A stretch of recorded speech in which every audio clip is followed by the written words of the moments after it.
Hello, and welcome to the third episode of Popcorn Dust, where you will hear myself and Kat talking about the film Carol. Now, I must point out that this podcast was recorded about 3 months ago, so it is very dated at this point, but we have decided better late than never. So, yeah, just pretend that we are in the dead of winter as you listen to this. And without further ado, enjoy, and Merry Christmas.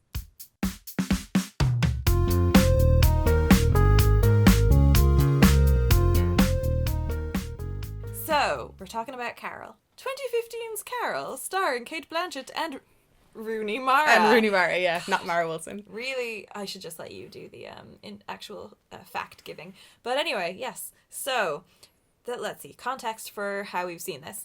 We've seen it twice. Yeah, we saw it when it came out. Mm-hmm. A little bit after it came out. A little bit after it came out in the cinema. Yeah, in the Lighthouse. In the Lighthouse, yeah, in Smithfield, which is very nice. Yeah. Spot. It was lovely, actually. It was an unusual way to watch it, because it was kind of a projector type job, wasn't it? It was a very small screen. I suppose they're all projectors, aren't they? I was like, do I not understand how films work? It's just a very big TV. Yeah. Oh my god, imagine just a huge plasma screen. Oh god. See this. Anyway, so we saw it in the cinema in the Lighthouse. It was great.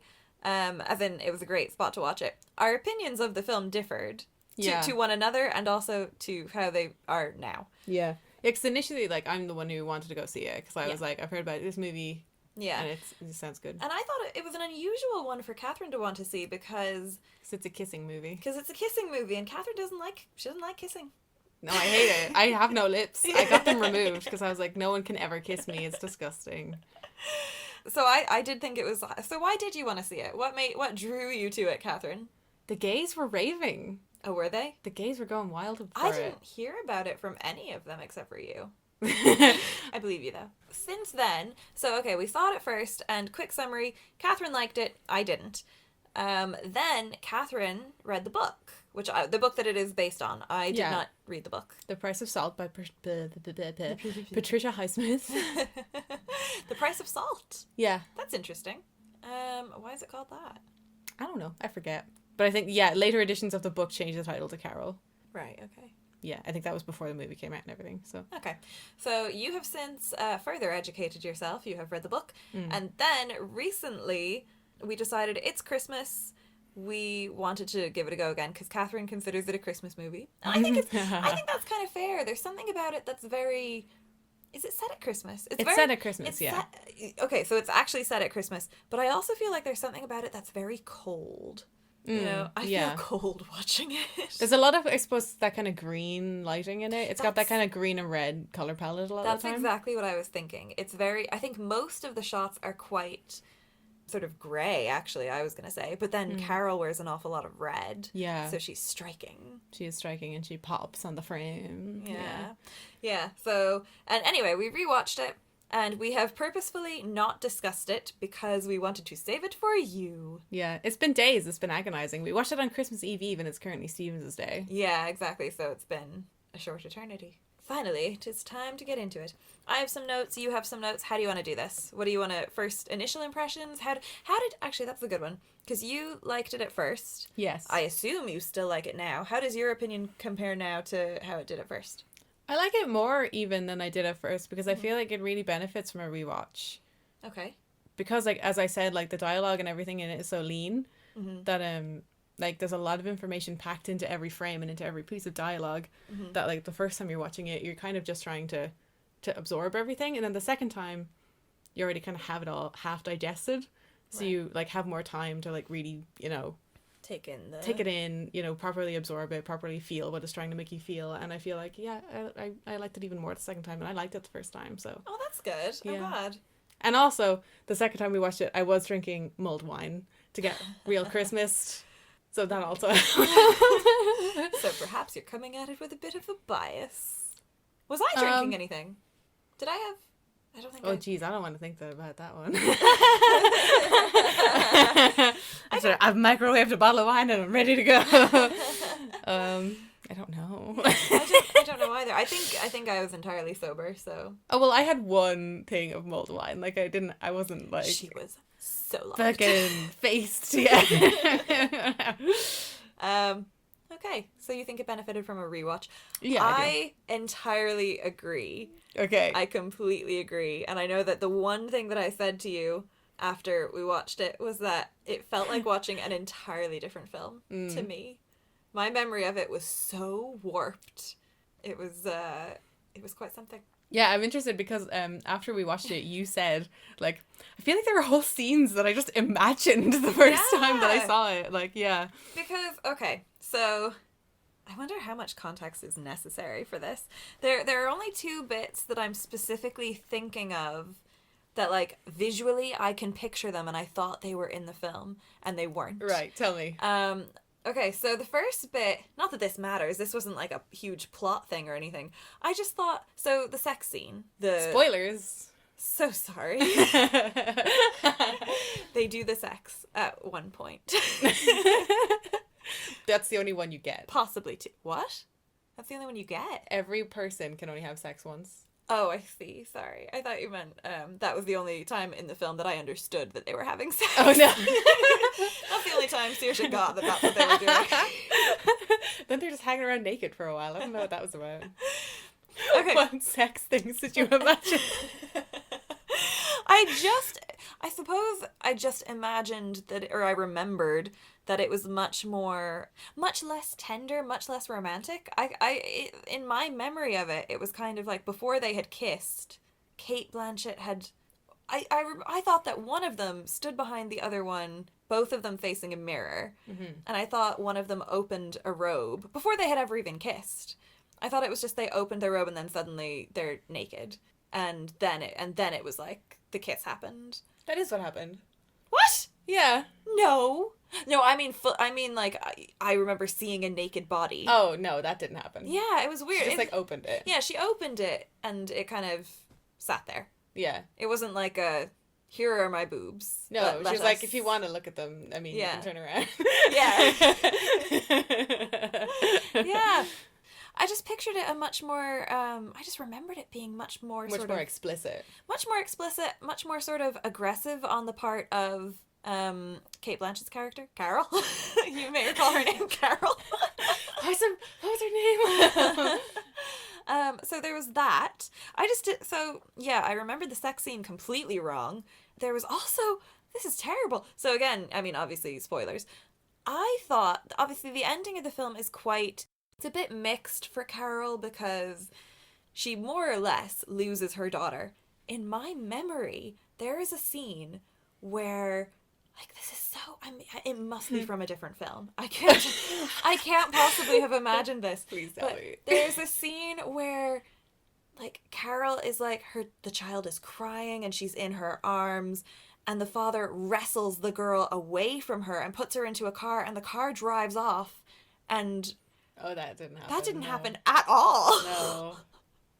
Like, that's quite... That was just you going on a mind fantasy during the movie. That's quite a scene for me to have imagined. Because I guess... Yeah. I mean, I was so unhappy with the ending initially. I don't really know. You know what? I haven't put too much into thinking about how I feel about it now. Well, good, because we can talk about it. Yeah, we'll discover over the course of this podcast how I feel about the ending of Carol. But yeah, it was just bizarre. Because those are two very big points in the film.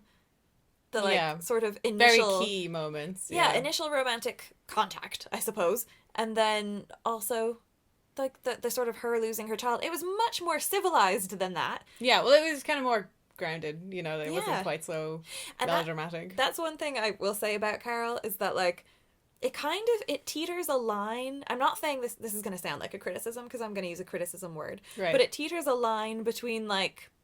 It teeters on melodrama a bit. I was going to say it teeters on boring. Like, I don't feel like it's a huge... Like, there's very few, like... It's not an action film, you know? Yeah. It's very... I feel like this is very much just... a steady road kind of a journey, you know? This isn't... There aren't huge bumps and... Oh, yeah, there's not, like, wild things that happen, generally speaking. There's a part where Carol, like, gets a gun and goes wildly running into a guy's hotel room. And the reason I'm thinking of this is because of that bit with the gun. I remember thinking, like, oh, the bit with the gun is over now. The gun is in the bin. Nothing very dramatic happened with the gun. Yeah, exactly. Like, it's the whole thing where, like, they set up the gun and then, you know, you think, oh, well, something clearly dramatic is going to happen with that, and it kind of just doesn't. Yeah. Like, she kind of goes in and waves it around, and then, you know, there ends up being no bullets in, and they put it in the bin. Yeah, and I'm not saying, I know that sounds like a criticism. I'm not saying that as a criticism. I think films now are so focused on, like, kind of shocking your audience one way or the other. Oh yeah, just desperately trying to keep your attention by any means possible. Exactly. Yeah. And this film didn't really do that. I felt like it was a film, you know what I felt like it was? A film with integrity. You know? Yeah, I didn't care whether you liked it or not. It's like, yeah. I'm doing this over here, shut up. It did what it set out to do. Yeah, I liked that. I liked that they didn't do anything terribly dramatic. You know, it was very much just, this is the story we're going to tell you, and take it or leave it. Yeah, because I feel like it knew what the strength of the story was. It knew what the strength of the original, like, book was. It's that, you know, it's this relationship between these two people, like, their dynamic and their relationship and all the things that they have to, like, go through, basically. And it wasn't really interested in trying to, like, pull you in any other direction. Yeah. That's interesting, because you mentioned the book there. I know nothing of the book. Could you, like, how does the film compare to the book? How is the film as an adaptation of the book?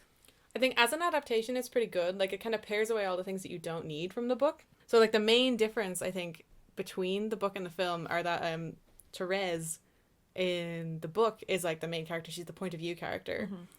So, like, you get a lot of her internal monologue and you don't get any scenes from anyone else's perspective. Ah, okay. Whereas in the film, like, you get a lot of Carol's perspective. You get a lot of scenes that's, like, it's what she's doing. It's her and her interactions with Harge or her daughter or, what's her name? Oh, Abby. Yeah, sorry, I was running out of breath, so I forgot what her name was. I was talking for too long.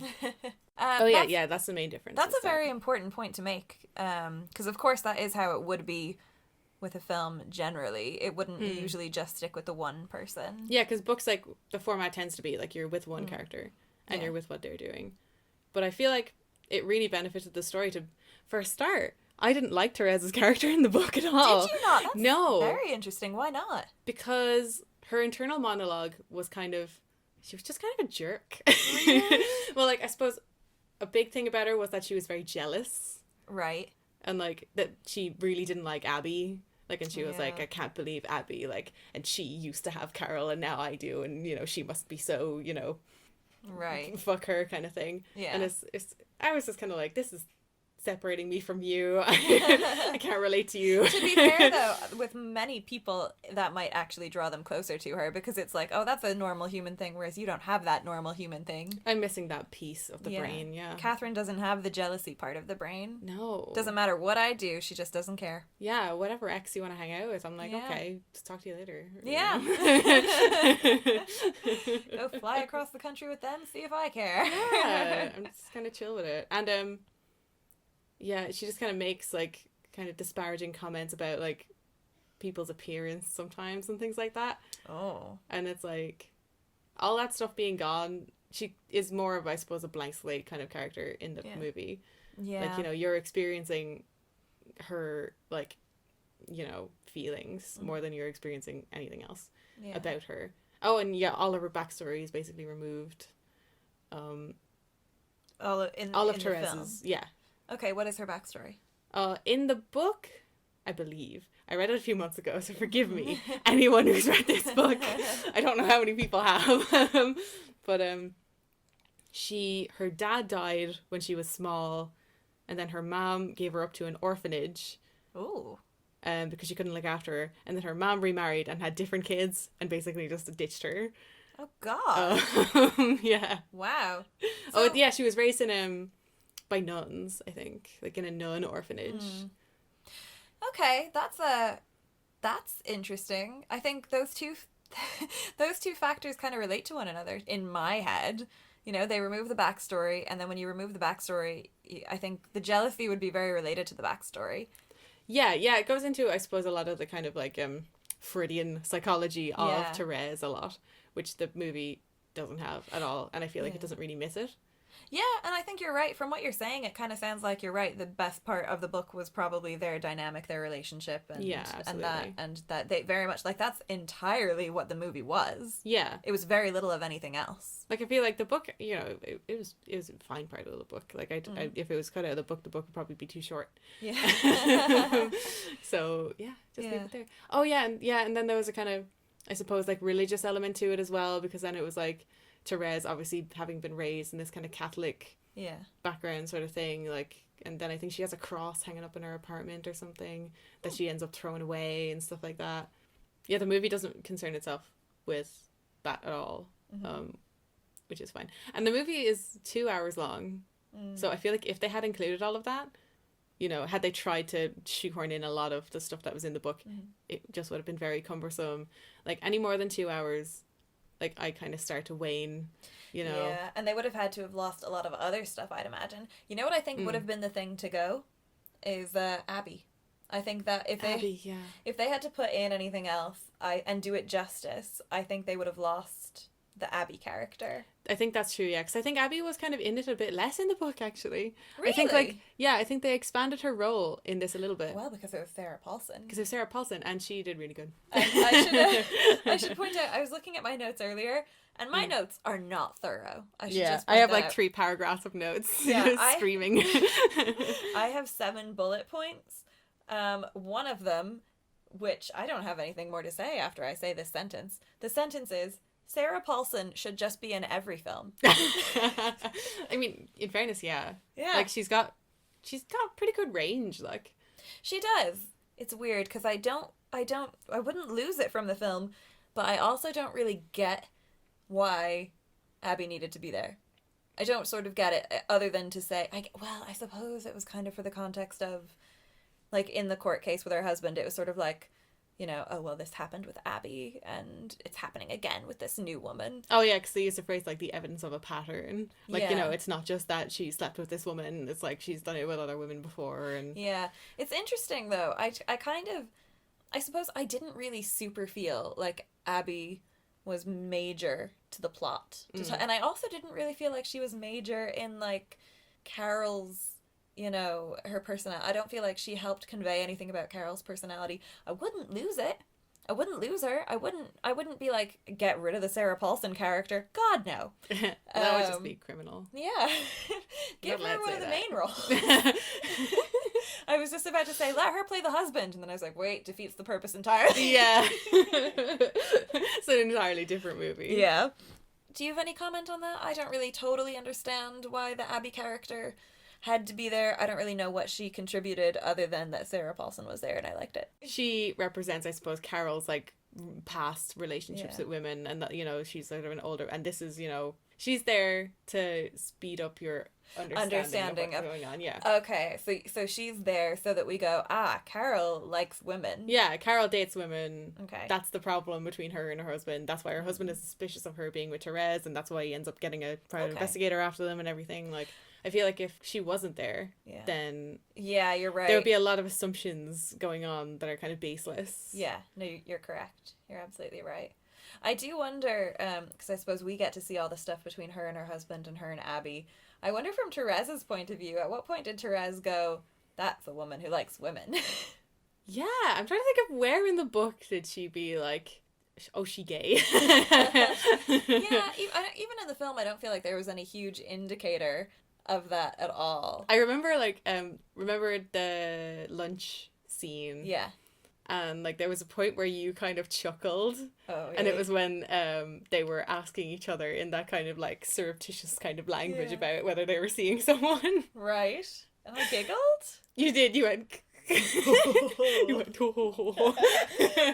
They kiss girls. It was just like a recognition sort of thing where it's like, oh yeah, that's what's happening. Okay. Okay, so I guess it could have been there, yeah.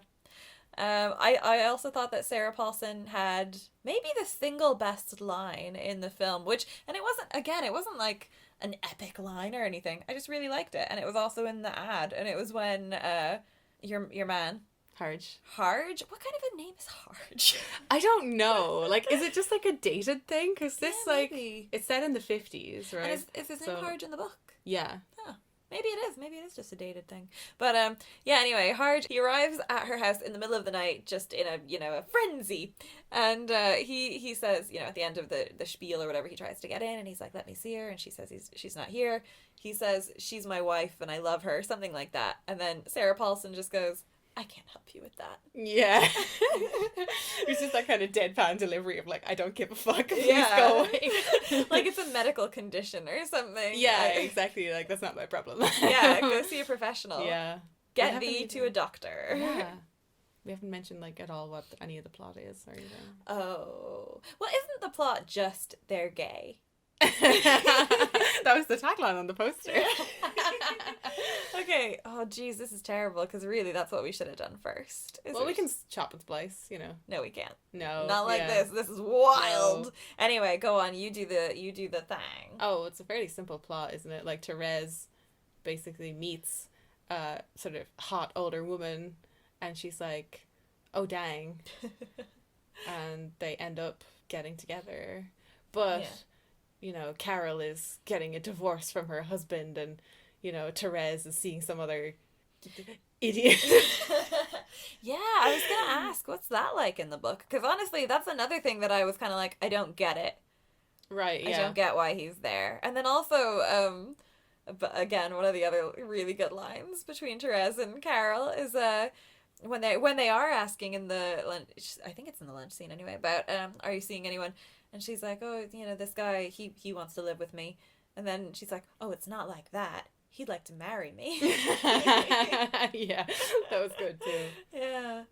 Yeah, because in the book there is a bit more about him and like, they're kind of more clearly like dating. Mm-hmm. Like she like goes to his house to see his family and all this kind of thing at one point, and they love her, and he plans to marry her, and they plan to go off and go to Paris or whatever. Sunset. Yeah. And like she comes across as liking him less. Yeah. So she does like him in the book. Well, yeah. Okay. In the movie she seems to just kind of resent him only. Yeah, it's kind of like he's sort of an inconvenience to her, which I kind of think added to it a little bit, because it was kind of like it said a lot about, I suppose, the context, and it was just sort of what she even expected of herself, was just that she would be with a man who loved her and wanted to be with her and was going to take her to Paris. And yeah, and she was just kind of not into it at all, and he just didn't really ask her about what it is that she wanted to do, whatever. Yeah, and I kind of feel like until Cara came along, she maybe didn't even really ask herself what she kind of wanted. Although I suppose she did at least not agree to go to Paris with him immediately. Yeah. But she did save up for the trip, so I don't know. What do you mean, Therese? Yeah. In the movie, like, they explicitly say that they've never had sex. Like, Therese and... What's his name? Richard. Wasn't it Richard? It is, yeah. Richard, yeah. But in the book, they have. Oh, yeah? Yeah, she's reflecting on it at one point, and she's like, didn't like it. Really? Yeah. We did it that once, and I didn't really like it. And I'm like, I wonder, because they kind of went out of their way to mention it. Yeah. Yeah, it was very shoehorned in there. Yeah. It was like, am I different because you've had sex with those two women, but you haven't with me? That's just something I'd say in an argument. Yeah, just in public on the street. Yeah. We have not had sex. Attention, one and all. Yeah. Okay, so I only have 3 points left. And again, one of them is just a joke. One of them is just... Oh, well, do it, Okay. So, Cate Blanchett, she good or just soft? That's it. That's the entire... Great delivery on that, yeah. You just started laughing hysterically through your... What is that from again? That's from Kimmy Schmidt. That's from Kimmy Schmidt, yeah. Yeah. Just laughing hysterically through your, Kimmy Schmidt It's so funny. I laughed really hard when I first heard that. Like, I couldn't believe it. Every time. It's just so got me. good. It's so good. And everyone I've said that to has just looked at me. Yeah. I was just going to say, I think Cate Blanchett was really well cast for this role. Oh my God, actually, yes. That's a very, very good point. She was so good in it. She was so, like... I mean, just believed her. I just believed her. Like, yeah. I just felt like she was really powerful, and there was something really, like... And she's not, like... Maybe that's rude to say. She's not, like, a bombshell type. Is that fair? I don't feel like she's, like, who are the sexy women? Who are the... Name the sexy women, Catherine. All of them. your attention was always on her. What he said in the film was, or in the ad, was like correct. I felt she was always the most beautiful one in the room, and it wasn't like how she looked. It was like she commanded it was her aura, the room. Yeah. She had this like sort of dominance kind of. Yeah. So that's what I'm trying to say. It's not that she wasn't beautiful, or because she was. Yeah, but like, it wasn't about how she looked. It was about like her like energy. Yeah, absolutely. Oh my God, she was amazing. She was so good. She was so good. So, yeah, resolved. Not just tall. Not just tall, she's real great, yeah. Yeah. So good. I didn't really have any strong feelings about Rooney Mara. Not neither way. Like, she was fine. She fit. She does that kind of doe-eyed thing really well. Actually, yeah, that's true, which worked really well for her character, which was just, like, sort of mesmerized at all times. Yeah, there's another part where I think you laughed again, where they were in bed. They were just sleeping. Giggling at all the sexy bits. They weren't, like, this was before the sexy bits, where, like, they were just lying in bed together, and Carol was asleep. Oh, yeah. It's just cut to a shot of, like, Therese. She's there, and it's dark. Carol's sleeping, her eyes are just wide open, and she's just staring at her. Yeah. And this is, like, you know what that emotion is. Like, yeah. She just, portrays that emotion of just squishy, Yeah. And actually, funny enough, I feel like that leads in quite nicely to the only substantial point that I have on my list. Ooh. The only one. Okay, there were two bits in this film. Now, first, I should preface this by saying you and I are harsh judges of romantic relationships in films. Is that fair? Yeah. Yeah. Okay. Yeah, so for sure. We have a lot to say about anything, yeah. About anything. So this was a weird choice for us. I'm a little bit softer about it, I feel. Like, I sometimes will take something that's meant to be romantic but is actually creepy, and I'll kind of overlook it, whereas you'll be like, nope, that's just fucking creepy. Yeah. And this I have very high standards. Well, you mentioned the word standards. What I have written here is double standards, ? Okay. We're going to take Carol and Therese to relationship counseling.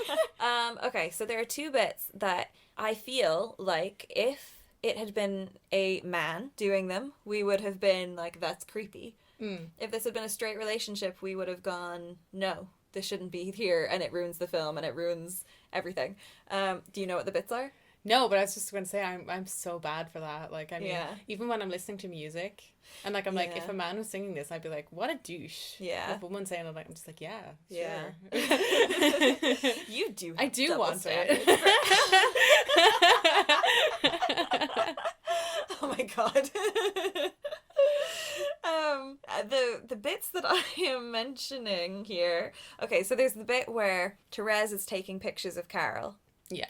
And she's doing that without having discussed any of that with her. She's done it without asking her permission. The other bit is when she's going through Carol's bag. Now, that's not the creepy bit, because Carol says, hey, could you get me my cardigan? And she's like, yeah, sure. She gets the cardigan, and then she smells it. Yeah. And again, if that was a man, we would write it off immediately. However, so that's my first point. My first point is double standards. We're letting them away with it because they're women, but if they were men, we'd be like, crucify them.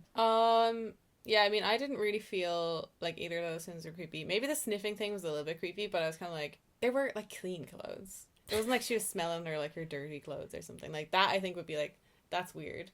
But it's just like, smelling anyone's clothes ever is just weird, Kat. Well, that's because you don't have a sense of smell, so you don't get it.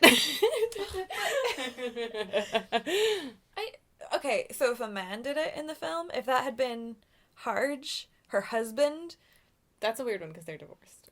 If it had been a different movie, and like a man had done that, like I probably would have been like, yeah, I probably would have winced at it a little bit, but I don't really know because I haven't seen that. That version of the movie doesn't exist. I think that you would find it creepy if it was a man, in my humble opinion. Well, it's probably because like in romantic movies with men in them, they tend to put a lot of creepier things in. So it probably would just be primed to be like, well, what a creep. Yeah. Okay, so my secondary point is kind of almost backtracking a little bit, because I'm kind of thinking, I think the writers are excellent, and I think they knew that would be creepy, and I think they covered themselves, because they provided context for both. Yeah. What I'm thinking of here is, for the photograph, before the photograph scene happens, she has a discussion with someone and she says, oh, I feel creepy when I take people's pictures without their permission. So she's setting it up that she thinks that's a creepy thing to do. And the guy kind of says, you know, he basically says, like, you're an artist and this is what you have to do and you have to be more interested in humans. That's another line I giggled at, by the way. Yeah, that was good. I have Rooney a friend Mara's, like, too. New York accent. Yeah. What was it was like, I have a friend who thinks I need to be more interested in humans. In humans. Yeah. So there was that one. And now I'm bitterly regretting bringing this up because I cannot remember the context for the cardigan one. There was an actual... Oh, I remember it now. I suppose this doesn't decreep it really, but like they had that whole sequence where Rooney Mara is smelling Cate Blanchett's perfume on her. Yeah, they talk about her perfume in a couple of places. Exactly. So it was kind of like, oh, she's, you know, she likes the smell of the perfume. So she's smelling the perfume rather than like she's going, oh, what does she smell like? You know? What does girl smell like? Yeah. Oh my god. So I feel like A, if it had been a man, we would have been mad, and B, they covered their asses because they're good writers. And I think that context, I mean, I don't exactly overlook it, but it makes me aware that it's not as creepy as it could have been otherwise. Yeah, no, everything was kind of very deliberate and very carefully approached. Yeah. That's the whole movie. Yeah. Like, it's very, very well constructed and everything. And in the photograph thing, like, she asks her after, she kind of mentions afterwards, she's like, oh, sorry, I should have asked first. Yeah. It's I suppose, I think honestly they kind of did it the best way they possibly could, because let's be real, when you like someone and you have feelings for them, you're weird. You kind of are a creep. You're creepy, yeah. It is creepy. You do pay attention to them when you shouldn't, and that kind of thing. You do notice all their smell. Yeah, so someone with a sense of smell. Yeah. Well, maybe you can't relate. Yeah, so that's my thought on that. That's my only substantial point to bring to the table. I feel like the other thing that I kind of the only other thing left on my list is ending ? Right. You wanted to talk about how you want to feel about the ending. Yeah, how do I feel about the ending? What do you think? How do you feel about the ending? I really like the ending. Do you? Yeah. Like, it's good that it was kind of true to the time, and that, you know, there wasn't some miracle thing where she manages to have her child and also be gay. So in the end, basically what happens is that she's in the court situation. Well, she's not actually in court, but she's in the custody sort of arrangement hearing thing with her husband, and she sort of says, look, we gave each other the best gift imaginable. We gave each other... Wendy? Is that the girl's name? Rindy. Rindy? Rindy, yeah. What the hell is with these names? The only normal one is Abby. It's an old book, dude. Therese. Carol.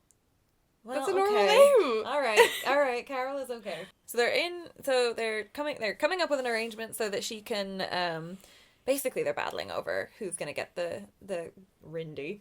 And she essentially loses. And she loses. It's kind of her own, like, she basically says, okay, I surrender up to this point. Like, she says, like, what good am I to her, basically, like, if she's, you know. She says, what good am I to her if I'm not being my true self, kind of. That's kind of what she says. That's the essence of it, yeah. Yeah. So she's kind of like, if I'm, you know, living half a life, i.e. if I'm pretending to be straight, then I'm no good to her. So therefore you take her, but I want visits.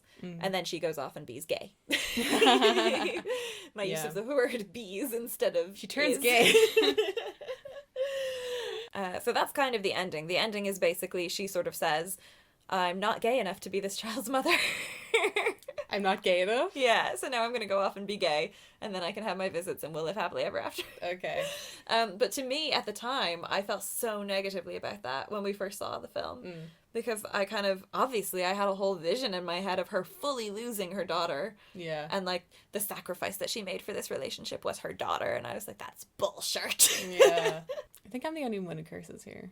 I said fuck earlier. Did you? Yeah. What about? I can't remember. We'll find out when we're editing. Yeah. Yeah. Anyway, continue. Yeah. Your feelings. So basically that's the ending. I didn't like it at the time because I thought she had sacrificed too much to have this relationship, and honestly I judged her. I was kind of like, if you are a parent, you should be a parent above all else. I don't care if you're a gay, you be a parent first. You do whatever you can do to keep your daughter, especially. I also had a much worse vision of the man in my head. Of Harge. Yeah, I thought he was like an abusive dad or an abusive husband. Not an abusive dad, I would remember that. But I had it that he was like abusive and he like was rough with her. I know that there was a scene where they were There was a tussle, yeah. There was a tussle, but I mean, it was just on this side of reality. Like it wasn't. It didn't get pushed over into like wild craziness. Yeah, into like we're doing this so that you have your conflict and your it was just kind of like a kind of awkward thing that happens when you go over on a date to your divorcee girlfriend's house and yeah. So upon first watching, you were conflicted about it. You were kind of like, I wasn't conflicted at all. Choice. Yeah, I wasn't conflicted at all. I thought she was terrible. Oh, okay. I thought she's a bad mom. She's gonna be a bad girlfriend. Everyone deserves better, and Carol is stupid, and I hate her. Now I'm like, okay, well, I've first of all completely imagined some of the ending last time. Now I'm kind of not too sure because I suppose I feel like she had to sacrifice a lot in order to be in her relationship. And again, I suppose I still kind of feel like you're a mother first, and really you should have tried harder to be a mother. But I also think that last time I overlooked the bit where she said, what good am I to her? She kind of felt like she wasn't worthy of being her mother, rather than just that she kind of decided I'm going to be gay instead of being a mother. Yeah. Yeah, no, I think this is another, I'm going to make another book movie comparison. I think in the film, like, you see, like, there's kind of a flash forward and, like, Carol has been, Carol and Therese have been separated for a while. And, like, you see Carol, like, she's with Harge, visiting Harge's mother. And, like, they're talking about her, she's seeing a psychiatrist and all this kind of thing. And, like, you're kind of getting a glimpse of what her life is going to be like now that she's basically trying to be with her husband again. Yeah. And I feel like that wasn't present in the book. Like, they kind of left that out. So I feel like that being added, it kind of gives more of a context of why would she would make the decision that I'm not going to try this. Yeah. Because it's not going to work. It's only going to be damaging to me and my child, sort of. Yeah. Yeah, you're right. That was a really good scene. I completely agree. The only thing I didn't think they did too well there is that I didn't really get that there was a time jump. But I do totally agree. I think that was a very important scene. And I think it does say an awful lot. And that obviously wasn't in the book because it was all from Therese's point of view. Yeah. Yeah, but I feel like that makes it much more sympathetic because, like, yeah, because in the film, it's like, she's lost her child. Like, it kind of doesn't matter what she does. Like, it doesn't matter whether she's with Therese or not. Like, she still is separated from her kid and everything. I mean, I think I'm happy with the ending. I suppose the other thing I kind of was my head is a little bit too grounded in reality, and that I'm kind of going, well, if she's gonna go back to, to being openly gay, then she's not going to get those visitation rights with her daughter. So again, I'm still kind of going, no, this relationship is too many sacrifices for Carol. Well, Carol's terms were basically like, I'm going to be gay, so I'm giving up my custody and I'm asking for visitation. Did she say that in the hearing? I didn't really... Yeah, as she was leaving, she was like, this is what I'm doing, this is who I am, and, take it or leave it, sort of. Really? I think I need to rewatch that. Round 3. Carol 3. The revenge. Yeah. I didn't really get that from that bit. Maybe she did specifically say it. That it wouldn't be the first time that I've missed something like that. Yeah. Going back to clones from Jurassic World. That's just gonna... She was a clone. Carol is a clone. That's the ending, but I'm just not sure how I feel about it. I just don't know how did it fit with the rest of the film. You actually fell asleep halfway through the movie. You're like, I'm not sure it made sense that Carol was a clone. That's exactly like when I fell asleep watching Brave, and when I woke up, her mother was a bear, and I was like, what the fuck? So you fell asleep like right at the start of the movie? Yes, I did. I had a hard day. I had a fight with my best friend, and I was like, okay, if I have to watch this movie with her, I'm going to sleep. So I did. You fell asleep near a friend that you just had a fight with? What if she had smothered you with a pillow? Yeah, good point. I didn't think of that. She was staying over. She had nowhere to go, so I had to let her in. Right, okay, you're gonna have to sleep with her, either way. Yeah, I just had to sleep with her. No, before we move away from the ending thing, I think it's important to bring up that, like, the book was written in 1952 or whatever, and, like, it had the same ending, essentially, like, sort of implying very heavily that they're gonna get back together. And like this is a time when that was in media unheard of. Oh yeah. Like if you were gay, like you died. Oh, God. If you're in media, you're dead. Yeah. You're dead, or you're in complete abject misery. Like Right. to have something even, you know, resembling a happy ending, that like two people could be like in a relationship, was just not a thing. So like the fact that this was written in 1952, you know, and they had that, was incredible. Yeah. And even now, like it's not, you know, common that, you know, like gay relationship stories end well. Yeah. So like can't fault it. Okay, that's a very good point, actually, because I suppose I'm only coming at it from, you know, my perspective of being very privileged and living in the, you know, day and age that we do. But like that was a very brave thing to do. The whole thing was a very brave thing to have written. I wonder how it was received. The book. Received well, yeah. Yeah. Yeah, no, it did well. Did it? Yeah. With mainstream audiences? I doubt it. Yeah, I'm not sure. I wonder how the film Carol did in terms of like mainstream audiences. Monetarily, it didn't really do that well. Probably because everyone is straight. Just too many straight people going to the movies these days. Yeah. Stay home. Just stream things. Stay home, yeah. No, actually, go see more gay films. Well, yeah, that's better. Because I guess a lot of people like see like that it's the same gender couple in a movie, and they're like, "Oh, that's a gay movie. That's not for me." Yeah. Whereas this movie is for everybody, if you like kissing movies, or if you don't, because I don't. That's true, actually. Yeah. Yeah, but it was just because their chemistry was so good. Yeah. Like it was just like you felt it. You're like, yeah. Yeah, you definitely did. Because it was so well constructed. It was extremely well constructed. Yeah. Yeah. There's so much that I overlooked the first time. There's so much that I just. But there was just so much in it. Like it's so dense. Yeah. Like that's the thing about this movie is like, as I said before, like every single frame, every single line of dialogue contains so much. Yeah. It's and very like, weighty. Yeah, I remember like the first scene where I was like, I kind of clicked my brain on to like, you know, really reading like the shot composition and everything, was the lunch one. And it was like the camera was set up kind of weirdly. It was bizarre, actually. I did mean to say that to you, but it was obviously, go on, you give your interpretation. I'll give my opinion. Yeah. Put down my wine because I'm probably going to do this. Yeah. Wave my arms around Italian style. Yeah, so the shot is kind of, both Carol and Therese, like they're kind of like cramped into one side of the frame. Yeah. And the other frame is kind of left open. It's the whole thing is kind of shot reverse shot. But like what does that mean? Shot reverse shot. Yeah, it's like, you know the way when you shoot a conversation, it's like you'll have one over here and then you'll cut over to the next person. Oh, see, yeah. Okay. It's an over the shoulder shot reverse shot thing. Like the standard kind of, you know, conversational, the standard way you'd shoot a conversation, except like they're kind of overlapping in the frame, like they're kind of pulled over to one side. And I was watching it and I was kind of like, I wonder why this is strange. And like you can't really see the table or anything, what they're eating. It's just like these two like figures, and I was like, well, it's kind of creating this like intimacy. Yeah, no, it's pushing them really close together, but it's not like relying on that sort of close-up thing where it's like, ooh, hang on, I'm going to bring up something now. I don't know if I should. Why?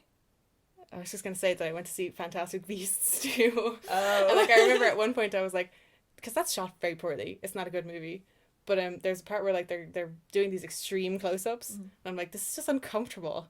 I don't like this. Right. It's not working. Yeah. But like that's what a lot of like filmmakers would do, just go really close. You're trying to, you know, it's like, look at all the feelings in their exactly, face. Yeah. You feel close. They're close to each other, so we're gonna go real close. Yeah. Ooh. Yeah. Yeah. No, I completely agree, and I thought the exact same thing. I kind of went, this is weird because it doesn't like look good visually, like it isn't, but it is absolutely creating a feeling. It's giving you the feeling, like that's what it's there to do, like. Yeah. Yeah. Oh my God, it was so good.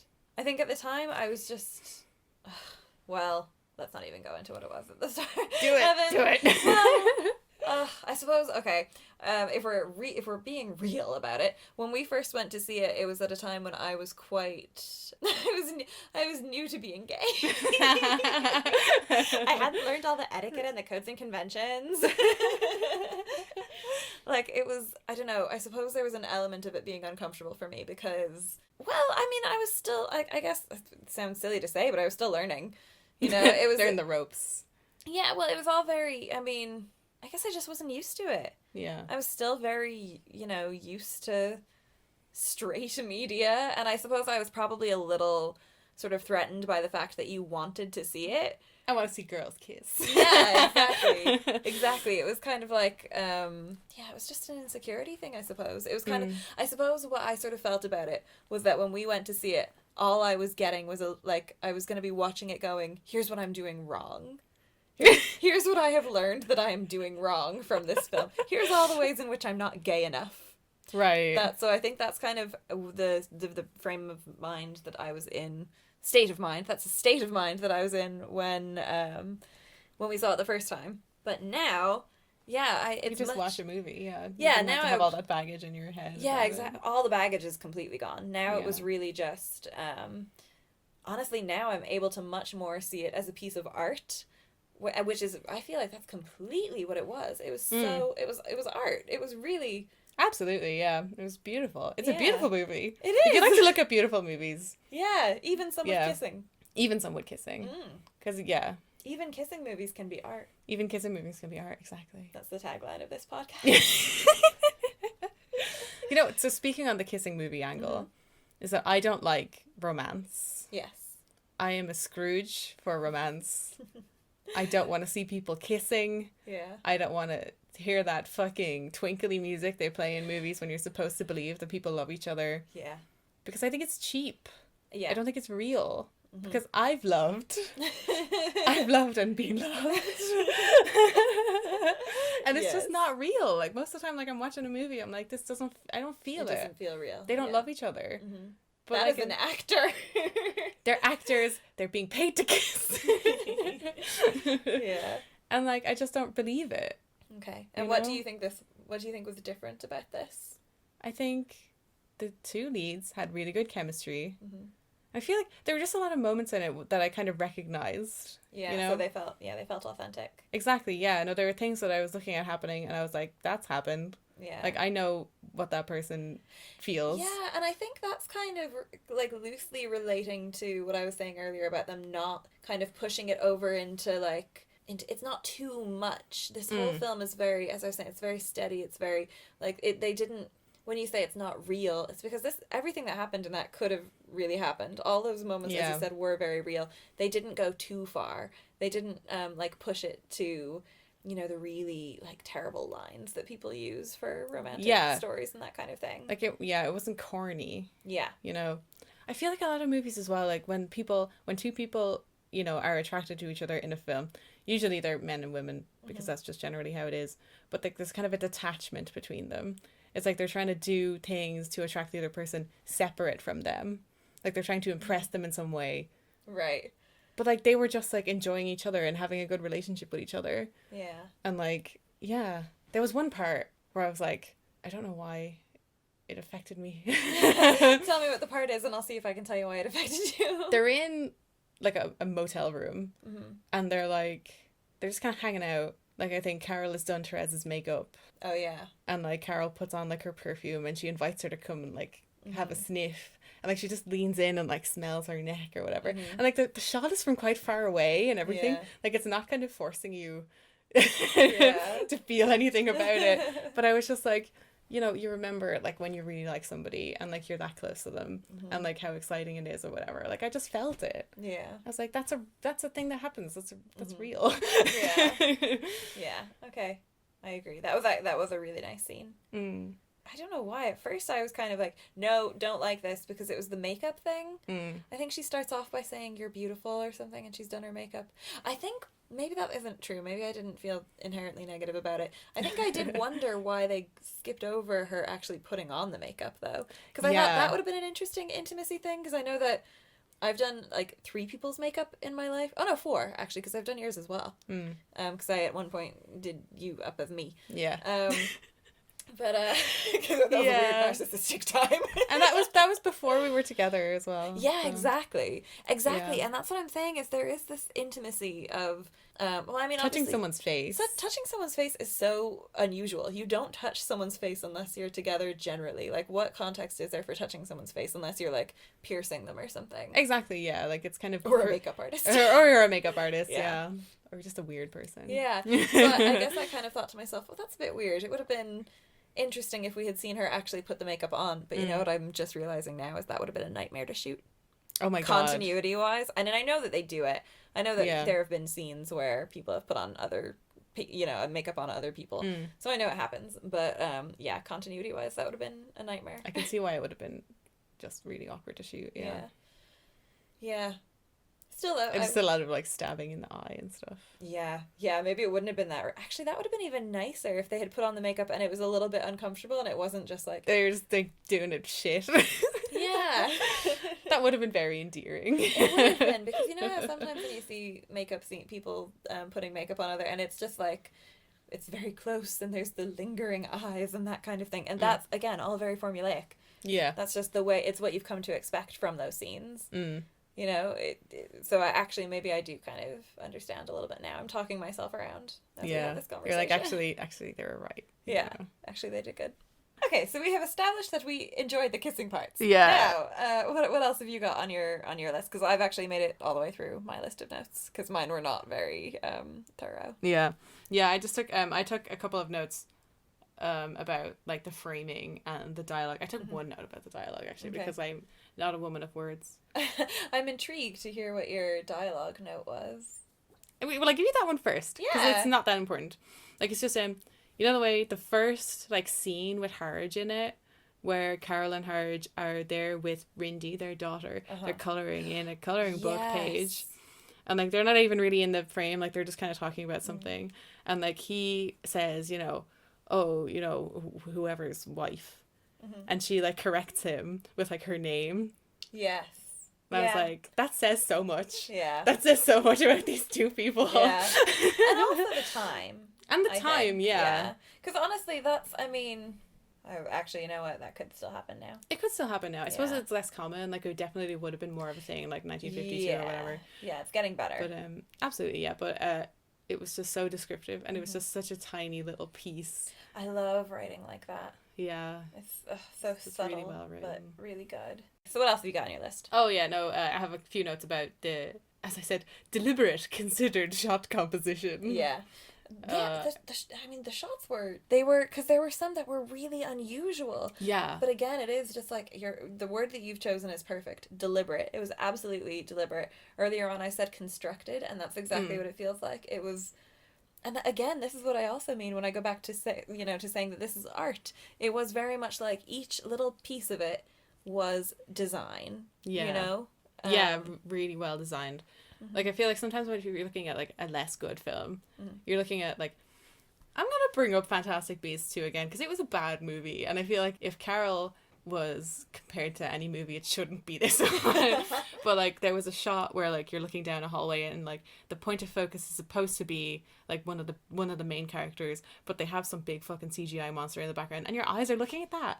Because they didn't consider the shot composition. They didn't consider the eye line of the audience. Right. Really, he should have been in the foreground, just a little piece of him, if he was going to be there. Yeah, but like, it was just bad. And this movie, everything is very well constructed. Everything is very well considered.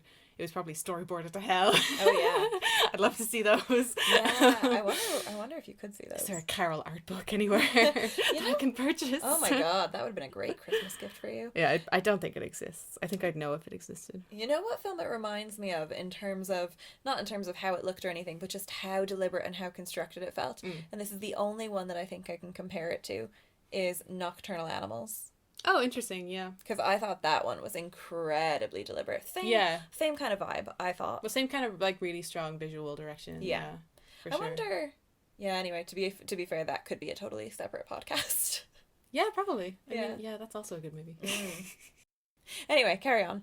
These are just things that I thought to, like, mention. They're not even, like, the best shots in the movie or whatever. Yeah. They're, like... It's kind of bookended where the start of the movie is a flash forward to the end of the movie. And it's shot from behind, like, it's mostly the back of Teresa's head. And, like, when you're watching the first time, it's kind of like, oh, I wonder why they're doing that. Why are you showing the back of her head? That's a bit weird. It's a bit weird. It's only weird. It's not weird. And then at the end, like, they're showing the same shot, but, like, now you're in front of her. And now you're seeing, like... What's happening. Yeah. You're seeing, you know, her face change, and she's thinking about it, and, you know, it's just smart. It's just good. It is good. And I love that sort of framing as well. I love the well, I suppose that wasn't the ending, that wasn't the final scene, but that was like, it was the end of their Yeah, it was when Carol and Therese Yeah. meet up for the first time after having broken up and not seeing each other for months. Yeah. I liked it. Oh my god, and Carol, says to Therese that she loves her, and then immediately some fucking dude appears. It's like, oh, Therese, go to the party later. Yeah, I love that actually, because when you see that the first time, you don't think much of it. It's just like, here are two people gone out to dinner, and then an old friend arrives, and you can tell something a bit awkward has there's a bit of a weird tension in the room, Yeah, because Carol is invited to come along, and she's like, no, thank you, I'm fine. Yes, darling, I'm okay. Yeah, exactly. And she leaves. And later on, when you see it, you kind of realize that man just ruined everything. Yeah, like it adds so much more context. It's just clever the way they do it. There was a part as well that it was when they first meet. In the train shop. Well, it's not a train shop. You don't. It's a department store. Yeah, it's in the toy area where Therese works. Frankenberg's department store. Oh. For that first shot when Therese first sees her, behind her is a sign that says Mommy's Baby. Oh, really?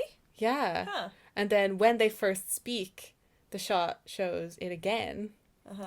And I'm like, is that kind of like a foreshadowing thing of like, this is the thing that's going to break them up? Like, this is the first time they see each other, the first time that, the first spark appears. Yeah. And it's already like signaling like Carol's child custody thing. It's going to be the thing that tears these people apart. Because I was looking at it and it's like so clear, you can really see it. I was like, that's definitely on purpose. Yeah. I didn't write it down, but there was that shot near the end that I just really liked. It was just really nice looking, where it's of Therese going to a party like towards the end of the movie. Oh, this is another book thing I might bring up. That like she's in the kitchen at a party and like you can see like there's two windows, and the shot is from outside, like it's off a building, and you see these two windows kind of in the darkness, and you see in one window like Therese chatting to some people. And in the other window, like, there's, some other people. And then, like, one of the women from the other side, like, you see, like, Therese's people, breaking off and going away, and she's there alone. And then this woman comes in to, like, talk to her and, kind of hitting on her and stuff. Oh, yeah, it's really nice. Yeah. Like, because that could have been done with, like, several shots to portray that happening. Yeah. But instead, it was just, like, it's all neatly here, Yeah. Yeah, you're right. I forgot about that shot, but that was a good one. I loved it. That stuck in my head a lot. Yeah. It's just really nice looking. You're such a visual person. Just, big, enormous eyes. Like a fly. But that's one thing I think the book expanded on a lot more. That was probably a bit better. Or, not better, but differently portrayed. Where, like, they're going to this party, and Therese... Because in the book, actually, Therese is a set designer. Oh, is she? Yeah. Whoa, that's so different. It's very different, yeah. I wonder if that's the reason they changed that, is because it's like, she's only a girl working in a shop, whereas Carol is this big, powerful woman. Whereas that might have, in the book, maybe they were a little bit more kind of equal in terms of their, like, status and their money and income. No?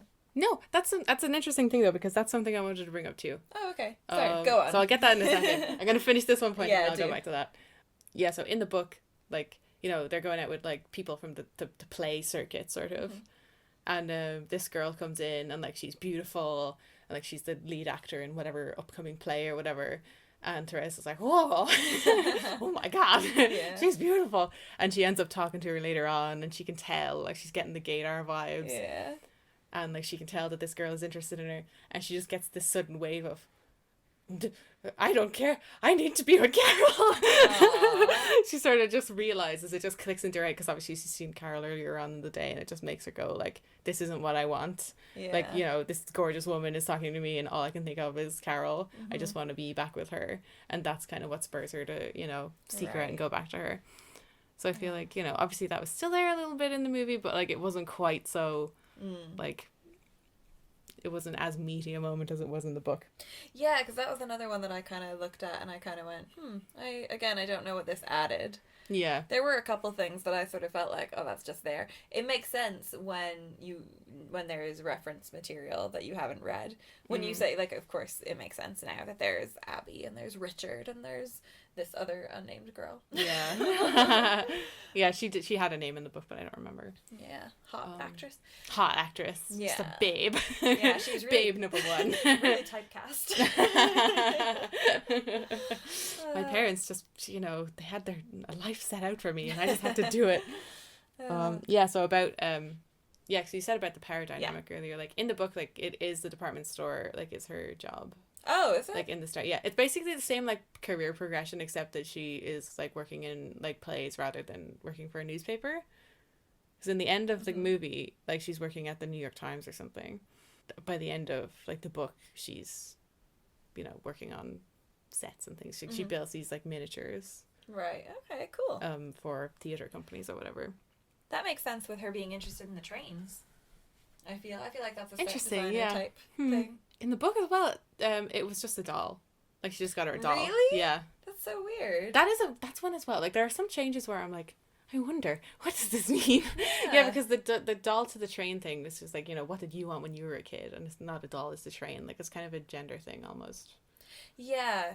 I suppose, yeah, it is. It's it sets her apart immediately. I suppose that's kind of, there wouldn't be much conversation. You know what? That is one thing that I'm actually going to pull up now that I'm kind of like, oh, maybe you're a little bit wrong. That's okay. Yeah, 'cause, I mean, you are, like, of course, you are mostly almost entirely right all the time. That's wildly untrue. I'm just wrong all the time. You just go like, oh, great. Look, just believe me. This is an opinion thing. This isn't like a you are factually incorrect thing. The thing that I was going to say is, you talked about, you know, these moments being real and their chemistry being real. The only time that I kind of felt it wasn't very real was in that first interaction. Oh, yeah. Yeah, when Carol comes up, because I was kind of like, what would prompt you to go, what did you want when you were a little girl? Yeah, that's, I suppose, what I mean when I said it was, like, a bit melodramatic. Or, like, not melodramatic, but, like, it's got that kind of fictionalized twist on it where, like, people say things that real people wouldn't really. Yeah. But Carol's just can get away with it, you know? Yeah, I know. I was just like, maybe that is something that someone who was just, like, so confident would do with a shop person. Like, oh my god, I'm just thinking of myself talking to people at counters. And, like, God forbid, you know, I've done things where, like, I've made little jokes and things. And they've just not responded at all. And I've just died. Like, Carol wouldn't feel that. She would just be like, hello. What did you want when you were a child? Centra cashier boy. Yeah. And he'd just tell her. I think that's what's so powerful about Cate Blanchett in this role, but also the writing, is that, like, you sort of get the impression that wherever she goes, she just leaves people kind of mesmerized after her. Yeah. You know, she's the boss. It's sort of like she's oblivious to this power that she has, but we as the audience are very aware of it. It's not like she uses and abuses this power. Oh yeah, she doesn't use her powers for evil. Yes, exactly. Anyway, so yeah, that's my that's how I feel about Carol. How about you? Anything else that you'd like to add before we go to bed? I love it a lot, you know. Yeah. I think it's a beautiful movie. Yeah, I own it on Blu-ray. Yes, but it doesn't work. Doesn't work. No, it does work. My computer doesn't work. Oh, okay. Yeah, I'm reluctant to say what we'll do next because this was a lie. Last time we said we would do the Meg, and now we're doing Carol. So we shouldn't say anything. Just a big shark wearing leather gloves and a fur coat. Yeah, a combination of the two. Quick summary of the Meg now. Go. If Carol fought the Meg, who would win? Well, the Meg would, like, be approaching Carol, but then it would see her power, and then it would just swim away. Oh, she would turn around and she's that, like, hair toss thing? Yeah. Oh, and yeah. The thing that she did when Therese was taking pictures of her. Yeah. When she that was so good. That was like, very powerful. I'm not even paying attention. I'm just... Oh, am I being photographed? With my hair back and forth. She just started headbanging wildly. Anyway, so yes, we're gonna try and get better about doing this more regularly. I really like doing it. I really like doing this. I think this is a lot of fun. So my personal goal would be that we would get 12 out in 2019. That we would average one a month. Yeah, that would be my cool. goal. Okay. If we could make them shorter, it'd probably be easier. Yeah. Well, okay. The way to do that is to have fewer opinions. Yeah, but I just like talking to you and, you know. Yeah, back at you. Yeah. Okay, well, look. We'll see what the next one is, and we'll see when it is. Hopefully it'll be in January. Yeah, January is in like 5 days, or 4 days, or whatever the fuck. Exactly. So we'll see you in the new year, everybody. Bye, all 4 of you. Goodbye, all our fellow gays. Good night.